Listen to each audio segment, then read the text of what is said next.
위로가 우리 심령 가운데 임할 수 있도록 우리 같이 말씀을 두고 한번 같이 기도하겠습니다. 주여, 아버지 하나님 감사합니다. 오늘 이 예배 가운데 주님께서 함께해 주시고, 아버지 하나님 우리의 심령 가운데 주님 앞에 정말 애통하는 모든 분들의 심령을 위로하사 아버지께서 위로의 복을 주셔서 아버지 하나님 우리가 하나님으로부터 큰 은혜를 얻게 도와주시고, 이 예배 가운데 주님께서 함께하시며 아버지께서 은혜를 베풀어주시고 아버지 도와주시고 아버지 능력으로 사여 주시길 간절히 기도하오니 도와주시옵소서. 아버지 하나님 이 예배에 오신 모든 분들의 심령 가운데 임하여 주시고 만져주시고 아버지 만나 주시옵소서. 아버지께서 오늘 이 시간에 이 예배 가운데 우리가 함께 하실 줄 믿고 감사하며 예수님의 이름으로 같이 기도드립니다. 아멘.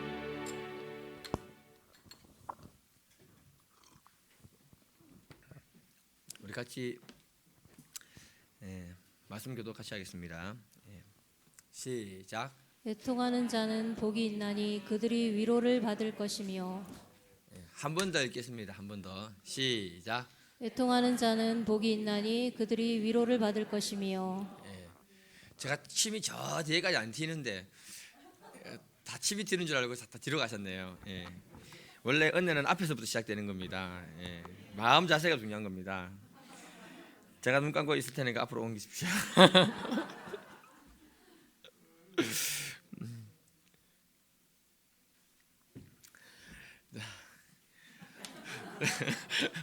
같이 제목 같이 읽겠습니다. 시작. 정말 애통하는 분들 되기를 주님 이름으로 축복해 드립니다. 오늘은 팔복 두 번째, 애통하는 자는 복이 있나니 그들이 위로를 받을 것이며 라는 말씀입니다. 이 땅을 살아가는 모든 분들에게는요 위로가 다 필요합니다. 부자는 부자대로 위로가 필요하고요, 가난한 사람은 가난한 대로 위로가 필요한 것입니다. 왜냐하면 어느 누구든지 아픔이 없는 사람이 없고 고통이 없는 사람이 없기 때문에 그런 것입니다. 그때 어떤 사람이 우리에게 위로의 말 한마디 잘해주면 그것이 큰 힘이 되고요, 죽을 사람이 죽지 않고 살게 되는 경우도 있습니다. 그러나 때로는 사람이 아무리 위로를 해주더라도 그 문제가 해결되지도 않을 뿐더러 위로가 되지 않을 때가 있습니다. 그때는 하나님이 위로가 절실히 필요한 줄 믿습니다. 하나님이 우리 마음에 임하시고 만지시고 위로하시게 되면은 그 모든 문제가 해결되는 것을 제가 많이 경험했기 때문에 그렇습니다. 아이들 노래 가운데 울면 안 돼 산타할배는 우는 아이들에게 선물을 안 주신대. 그 아이들에게는 그 말이 맞는지 모르겠지만요, 신앙생활하는 어른들은요 심령이 말라버리면은 하나님의 은혜가 임하지 않기 때문에 그런 것입니다.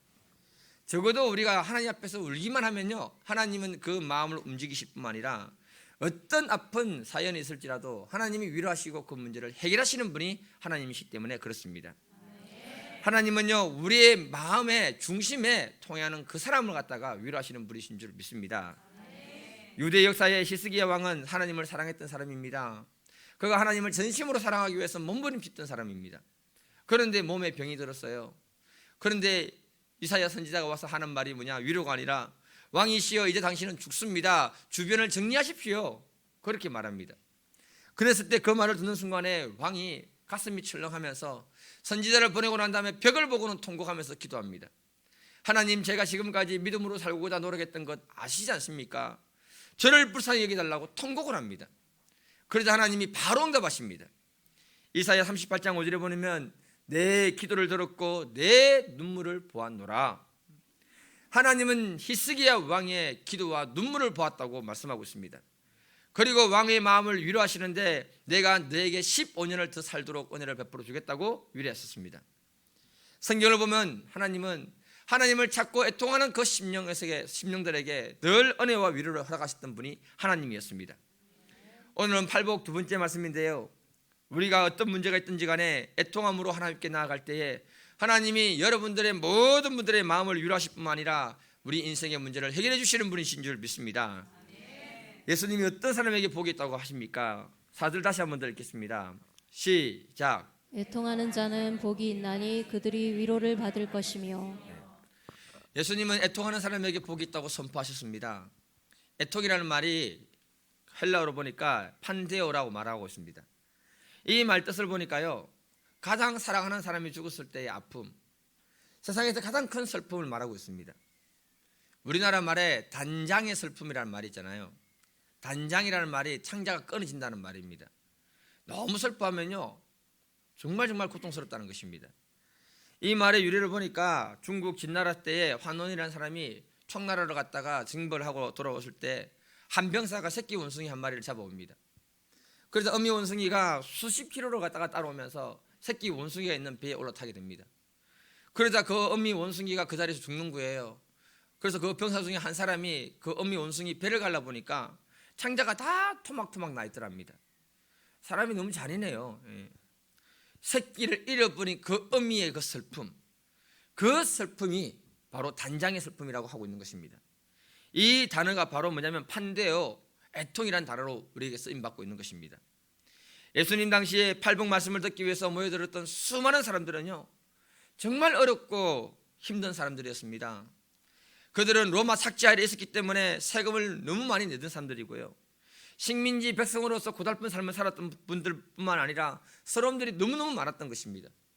마치 우리나라가 일제시대에 식민지 백성으로서 억울함을 당하듯이 그들은 억울함이 너무너무 많았던 것입니다. 예수님 당시의 백성들은요 가난하고 헐벗었습니다. 배고픈 사람은요 그래도 양반이에요. 양반. 많은 사람들이 병들고 귀신 들렸습니다. 종교적으로 무시당하고 배척당하는 사람들이었습니다. 유대 종교 지도자들은 자기들도 잘 지키지 못하는 그 율법의 엄청난 그 짐을 가난하고 힘든 그 백성들에게 강요하고 짊어질 것을 요구했습니다. 그렇지 않아도 살기 힘든데 종교가 그들의 삶을 억압했다는 겁니다. 사회적으로 차별받고 이리저리 발에 밟히고 착취당하는 잡초와 같은 인생들이 그 백성들이었던 겁니다. 그러니 그들의 심령에 애통할 만한 일들이 얼마나 많았겠습니까? 진리를 찾지 못하고 방황하고 슬픔을 가누지 못하는 그 백성들에게 주님이 선포하십니다. 애통하는 자는 복이 있나니 그들이 위로를 받을 것이며, 예수님의 이 선언 자체가 그들에게는 굉장히 큰 위로와 기쁨이 되었던 것입니다.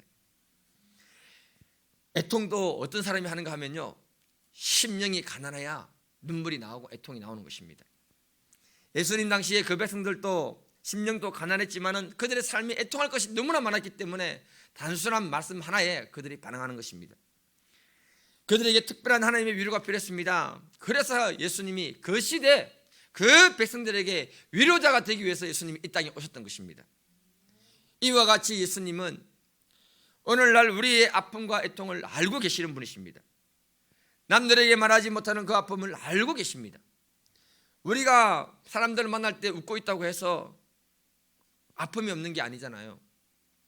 사람들에게는 때론 내 아픔을 이야기하기가 너무나 힘듭니다. 심지어 부부라도요 자기의 아픔을 말하기가 힘듭니다. 이런 아픔을 우리 주님이 알고 계신다는 거예요. 그래서 주님은 우리의 위로자가 되기 위해서 성령님으로 지금 우리와 함께 하시는 줄 믿습니다. 지난 시간에 심령이 가난한 자는 복이 있다는 말씀을 들었습니다.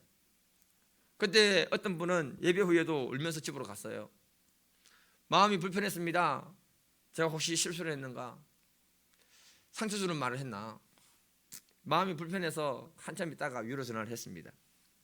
그런데 이분의 말씀이 의외인 거예요.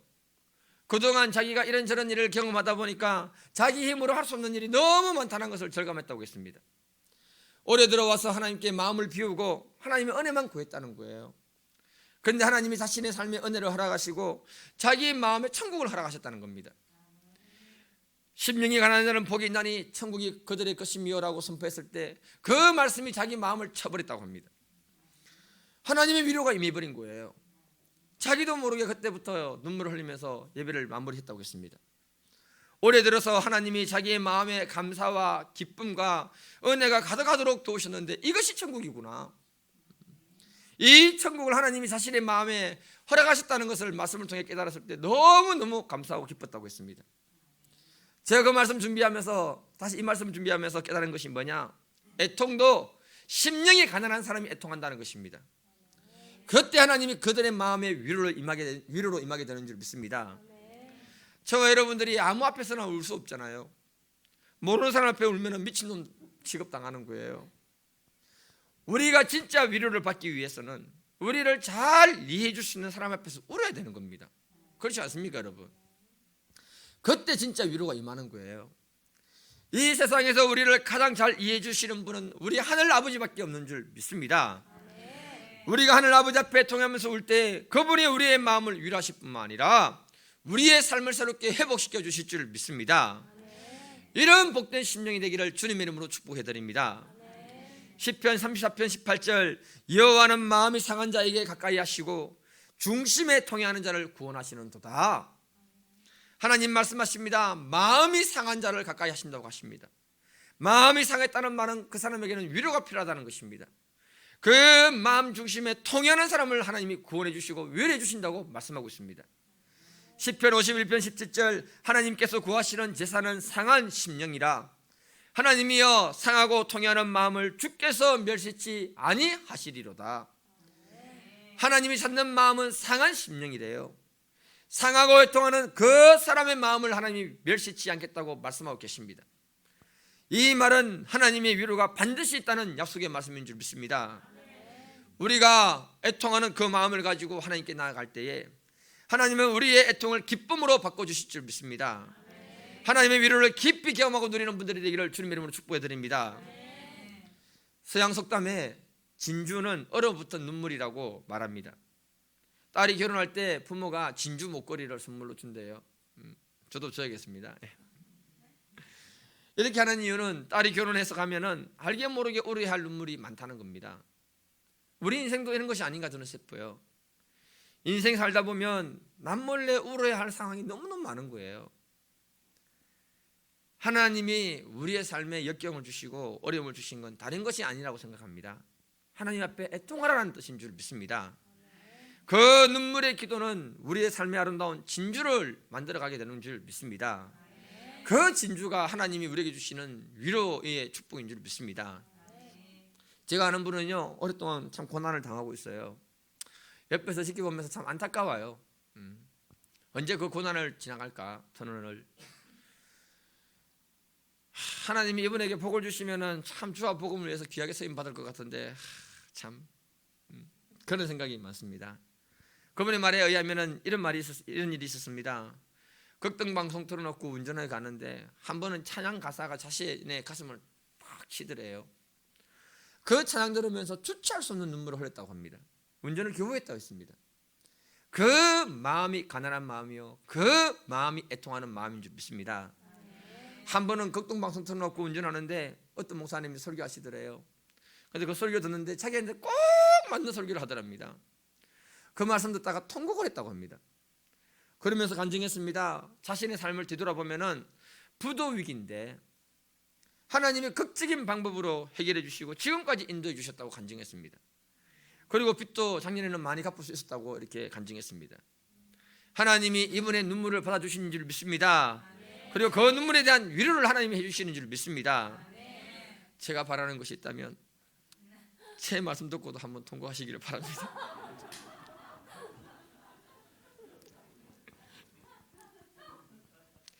어쨌든 우리의 심령에 애통하는 마음을 하나님은 위로하시고 복을 주시는 줄 믿습니다. 제가 기억하기로는요, 지금으로부터 한 70년 전만 해도 한국 교회 이미지는 애통하는 공동체였습니다. 제가 이미 말씀 많이 들었는데요. 8.25 강북 이후에 나라가 얼마나 혼란하고 어려웠습니까? 게다가 그 시대는 가뭄도 자주 왔다고 합니다. 6.25 사변이 터지고 난 다음에 우리의 삶은 정말 비참했다고 말합니다. 아프리카에서 얼음 당하는 사람들을 가끔 TV에서 보는데요, 그 당시 우리의 모습은 그들보다 더 비참한 모습이고 완전히 거지의 나라라고 말하고 있습니다. 그런 어려움의 길을 걸으면서 교회에 모이기만 하면 우리 선조들은 울었다고 합니다. 자신의 죄를 놓고 울고 예수와 믿는 식구들을 놓고 통곡하고 나라의 죄를 짊어지고 하나님 불쌍히 여기달라며 눈물로 뿌리며 기도했다고 말하고 있습니다. 그래서 나중에 보면 눈이 퉁퉁 부어 있었다고 합니다. 마룻바닥 여기저기에 눈물 자국이 너무 진하게 박혀 있어서 걸레로 닦아도 눈물 자국이 지지 않는 그런 바닥이었다고 합니다. 이렇게 눈물을 흘렸기 때문에 하나님이 우리 세대를 축복하신 줄 믿습니다. 하나님 앞에 울어보지 못한 분들은요, 도무지 그 애통의 기쁨을 알지 못하는 거예요. 애통할 때 하나님에게 우리의 심령에 특별한 위로가 임하기 때문에 그렇습니다. 저는 이런 경험을 너무 많이 했습니다. 많이 했기 때문에 하면 안 될 것 같아서 안 하는 겁니다. 예. 어떤 그 사람은요 몸이 아픈데도 교회를 예배 나왔대요. 그리고 기도 시간에 너무 몸이 아파서 그냥 울었대요. 울고 나니까 몸이 가벼워지고 치유됐다고, 기적이 일어났다고 저한테 막 자랑했습니다. 예. 애통하는 사람에게 하나님의 특별한 위로가 임하게 되는 줄 믿습니다. 성경을 보면은 하나님 앞에 엎어져 울고 위로를 받은 사람이 참 많습니다. 그 중에 사무엘상을 보면 한나라는 여인이 아기를 낳지 못했습니다. 그런데 남편이 여자가 없어야 되는데 다른 여자, 버닌나라는 여자가 있었어요. 그 여자는 아기를 쑥쑥 잘 놓는 거예요. 성경에는 기록이 안 됐지만은 버닌나라는 여자가 분명히 한나에게 이렇게 얘기했을 겁니다. 아기도 못 낳는 것이 여자냐. 여러분 그 말 한마디 들으면요 큰 상처가 되는 거예요. 한나는 마음에 맺힌 분통함과 억울함을 가지고 하나님 앞에 엎드려서 애통해버렸습니다. 그때 하나님이 한나의 기도를 들으시고 응답하십니다. 그 시대를 이끌어갈 수 있는 사무엘을 하나님이 지도자로 주십니다. 그 사무엘을 하나님께 다시 들었을 때에 하나님이 한나에게 삼남이녀를 더 허락하십니다. 하나님이 한나의 애통을 들으시고 그 마음의 위로를 해주셨다고 말씀하고 있는 것입니다. 한나는 자신의 삶을 위로하시고 은혜를 베풀으시는 하나님을 향해서 이렇게 노래합니다. 우리 같이 한번 읽겠습니다. 사무엘상 2장 1절입니다. 시작. 한나가 기도하여 이르되 내 마음이 여호와로 말미암아 즐거워하며 내 뿔이 여호와로 말미암아 높아졌으며 내 입이 내 원수들을 향하여 크게 열렸으니 이는 내가 주의 구원으로 말미암아 기뻐함이니이다. 한나는 하나님 앞에 억울해서 원통해서 엎드려 울었는데 하나님이 위로자가 되어주셨던 겁니다. 이때 하나가 고백합니다. 하나님 내 마음이 너무 즐겁고 기쁘고 감사해요. 이렇게 노래하고 있습니다. 하나님은 반드시 애통하는 그 백성들의 마음을 위로하시고 기쁨을 주시는 분이신 줄 믿습니다. 오늘 이 시간에 남에게 이야기하지 못하는 어떤 아픔과 어떤 고통이 있으십니까? 그 문제 하나님 앞에 내려놓을 때 하나님의 위로가 여러분 삶 가운데 임하게 될 줄 믿습니다. 이 사람하고 인사 한번 합시다. 애통하는 사람이 정말 복이 있습니다. 네, 아멘. 하나님이 애통하는 자에게 주시는 축복이 있는데요. 다시 한 번 더 5장 4절을 읽어보겠습니다. 시작. 애통하는 자는 복이 있나니 그들이 위로를 받을 것이며. 오늘 본문에서 위로를 보면은 파라칼레오라고 부르고 있습니다. 파라라는 말은 곁에라는 뜻이고 칼레오로는 부르다는 뜻입니다. 그래서 우리가 애통해야 할 때에 그 애통은 누군가를 우리 곁으로 부른다는 뜻이 들어있는 거예요. 우리가 잘 아는 성령님을 보혜사라고 부르지 않습니까? 보혜사가 바로 파라클레토스라고 부릅니다. 이 말은 곁에 와서 위로하는 자라는 뜻입니다. 그래서 위로라는 말은요, 위로라는 말과 보혜사 성령님은 같은 어원으로 사용하고 있는 단어입니다. 이 말씀을 이렇게 해석할 수가 있습니다. 여러분, 우리가 애통해야 할 때 하나님이 우리를 위로해 주시기 위해서 하나님 곁으로 우리를 부르시거나 아니면 하나님이 우리 곁으로 오신다는 말씀인 것입니다. 마치 어린애가 어떤 일을 당해서 막 울고 있으면 부모가 달려가서 왜 그러니 하면서 그 애를 안아주고 등을 쓰다듬어 주는 것과 같은 것입니다. 그때 그 아이는 엄마 품에 안겨서 막 울면서 자신의 감정을 해소하는 것과 비슷한 겁니다.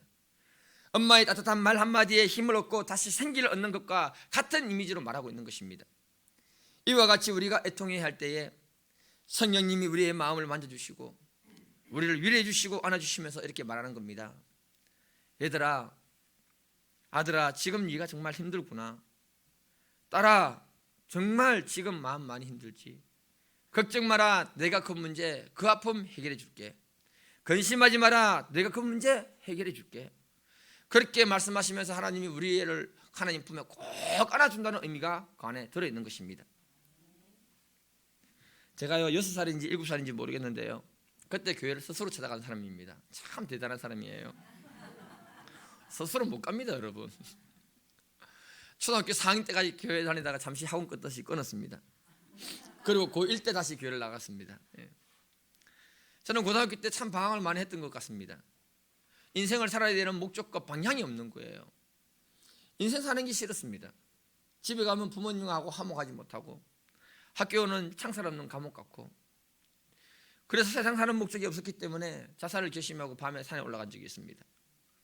한밤중에 마지막으로 이 세상을 본다고 마을을 딱 내려다보니까요, 마을 불빛이 얼마나 아름다운지, 마지막으로 보는 세상의 불빛이 참 아름답구나. 그러면서 내 마음에 내가 없어도 세상은 잘 굴러가겠지, 그런 슬픈 마음이 드는 거예요. 그때 제 눈앞에 빨간 십자가가 보였습니다. 죽기 전에 교회 한번 가보고 죽어야겠구나. 진짜로 교회에서 말하는 것처럼 천국이 있고 지옥이 있으면 어떡하나, 하나님이 있으면 진짜 어떡하나, 그런 마음이 딱 들었습니다.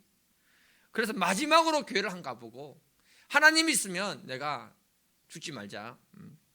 그래서 산에 내려왔습니다. 아무도 없는 밤에요. 그 교회 갔는데요, 문이 열려 있어서 들어갔는데요, 예배당에 홀로 앉았습니다.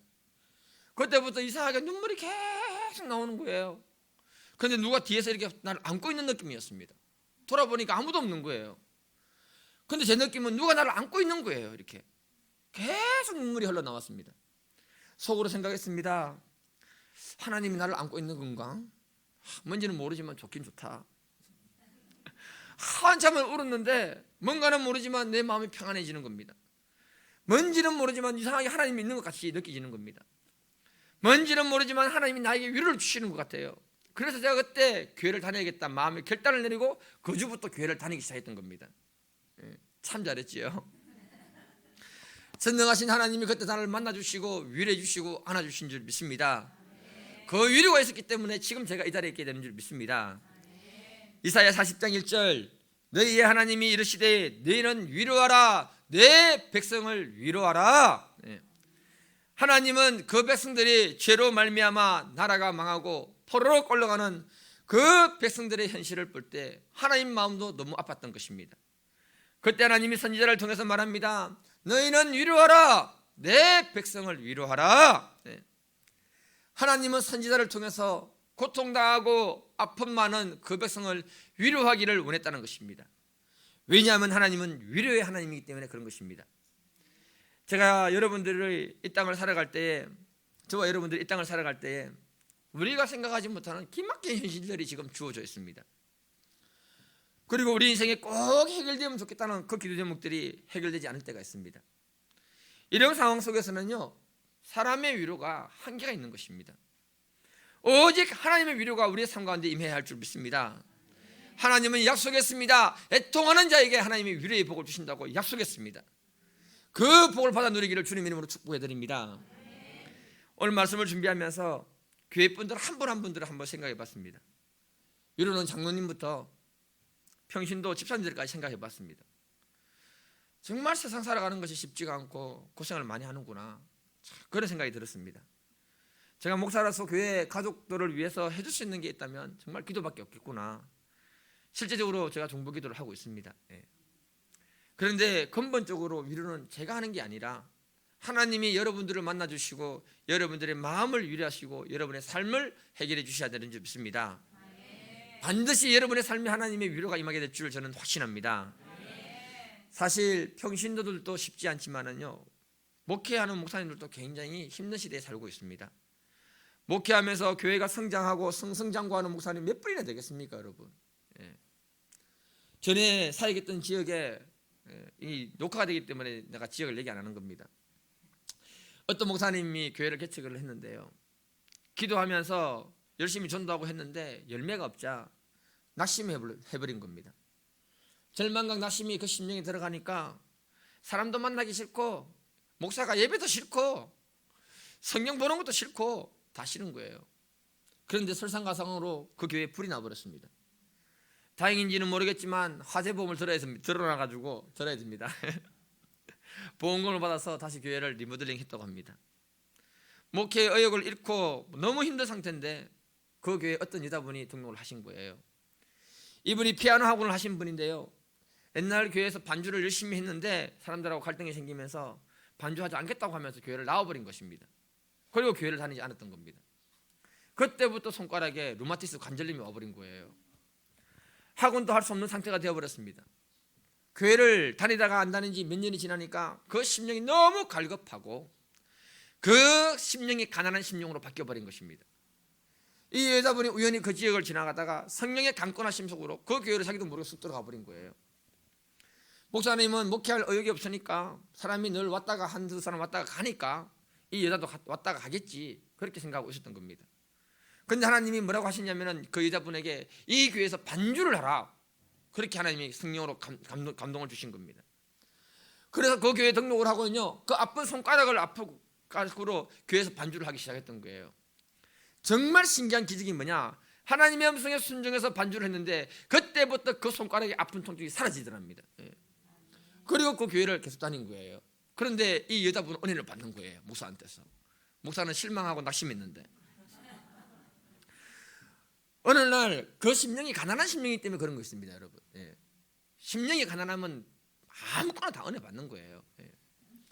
어느 날 몇 명 안 되는 성도들과 목사님이 기도회를 가진 겁니다. 힘을 내서 목사님이 10일 동안 가졌습니다. 강릉상에서 집중적으로 기도를 올렸습니다. 마지막 날에 성령이 그 교회를 덮은 거예요. 그러자 목사님이 통곡하면서 회개하기를 회개하기를 하나님 내가 잘못했어요. 하나님 내가 잘못했어요. 내가 불질렀어요. 내가 불질렀어요 하면서 막 통곡하는 거예요. 기도하던 성도들이 그때서야 목사가 교회에 불질렀다는 걸 알게 된 거예요. 그런데 그날 성령 하나님이 그 목사를 완전히 사로잡고 죄를 용서할 뿐만 아니라 위로자가 되어주신 겁니다. 성도들이 목사의 통곡 소리를 듣고 다 같이 통곡하는 겁니다. 목사 마음이 오죽했으면 교회에 불질렀겠나. 자기들이 목사 마음을 몰라준 그 죄를 회개하기 시작합니다. 자기들이 전도하지 않는 죄를 회개하기 시작합니다. 그리고는 하나님의 위로와 은사가 그곳에 부어지기 시작한 거예요. 이 사건이 계기가 되면서 그 교회가 1년 만에 50명이 됐습니다, 여러분. 놀라지도 않는데요. 지금 뭐 더 잘하시겠죠. 제가 지금 하는 얘기는 지어낸 얘기 아닙니다, 여러분. 제가 그 지역에 있을 때, 그 교회를 섬기고 있을 때에 담임 목사에게 불만이 가장 많았던 그 어떤 여자 집사님이 이 간증 듣고 와가지고 제 앞에서 울면서 간증하면서 우리 목사님 얼마나 힘들겠냐면서 자기가 회개했던 사건입니다. 이게 이 땅을 살아가는 모든 분들에게는 남에게 말하지 못하는 아픔들이 있는 겁니다. 고통이 있습니다. 그때 위로를 받을 수 있는 곳은 오직 하나님밖에 없는 줄 믿습니다. 왜냐하면 하나님은 우리의 마음을 온전히 이해해 주시는 분이기 때문에 그렇습니다. 우리가 하나님 앞에 애통할 때 하나님이 우리의 마음을 만져주시고 위로해 주실 줄 믿습니다. 오늘날 이 시대는요 정말 위로가 필요한 시대입니다. 우리가 서로서로 위로해 주고 서로서로 중보기도해 주시는 그런 복된 분들에게를 주님 이름으로 축복합니다. 고린도후서 1장 4절 한번 읽어보겠습니다. 고린도후서 1장 4절 시작. 우리의 모든 환난 중에서 우리를 위로하사 우리로 하여금 하나님께 받는 위로로서 모든 환난 중에 있는 자들을 능히 위로하게 하시는 이시로다. 아멘. 하나님은 모든 환난 가운데 있는 분들을 위로하시는 분이라고 선포하고 있습니다. 우리가 이 땅을 살아갈 때 사람의 위로도 필요하지만 근본적으로 하나님의 위로가 우리의 심령 가운데 우리 삶 가운데 임하기를 축복합니다. 그 하나님의 위로가 임할 때 우리의 삶의 모든 문제가 해결될 줄 저는 확신합니다. 오늘은 찬양을 같이 한번 불러보고 싶습니다. 너는 내 아들이라. 우리 같이 이걸 마음을 들어서 찬양을 같이 하고요 말씀을 마무리하도록 하겠습니다. 찬양 불러주시는 분 있죠?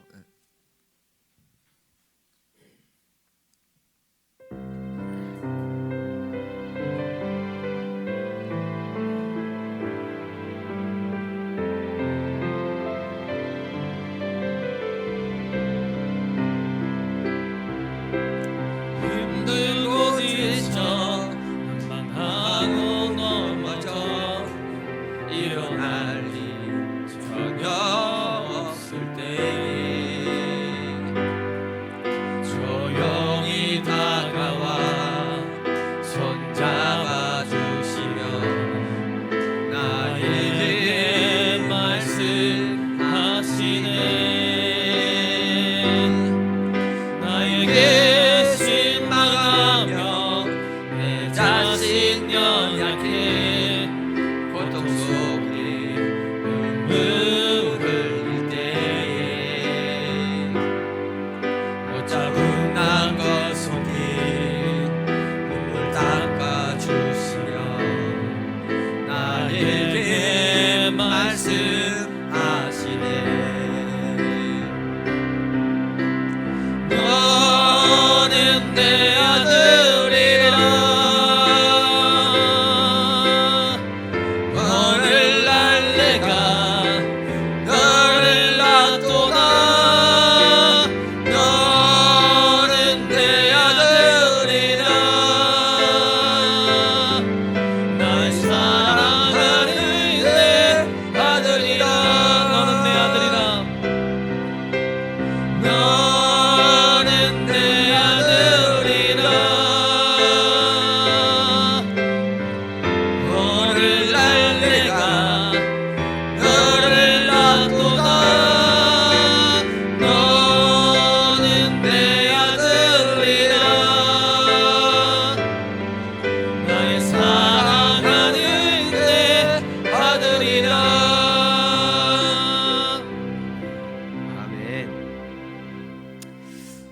마무리합니다.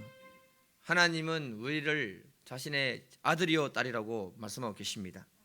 우리가 인생 살아가면서 정말 남에게 말하지 못하는 아픔과 고통이 있습니다. 그러나 하늘 아버지께 들고 나가면은 하나님이 우리의 마음을 만지시고 우리에게 위로해 주시는 위로자가 되어 주실 줄 믿습니다. 오늘 이 시간 말씀을 우리 심령에 담고 우리가 남에게 말하지 못하는 그 애통함을 하나님 앞에 조용히 아릴 때 하나님이 우리의 마음을 만지시고 위로하시고 또 반드시 그 문제를 해결해 주심으로 우리의 위로자가 되어 주실 줄 믿습니다. 우리 시간 같이 한번 기도하겠습니다. 주여, 아버지 하나님 감사합니다. 주님 오늘 이 시간에 이 예배 가운데 함께 해주시고 우리가 세상을 살아갈 때 아버지 하나님 너무나 많은 어려움과 아픔들이 있습니다.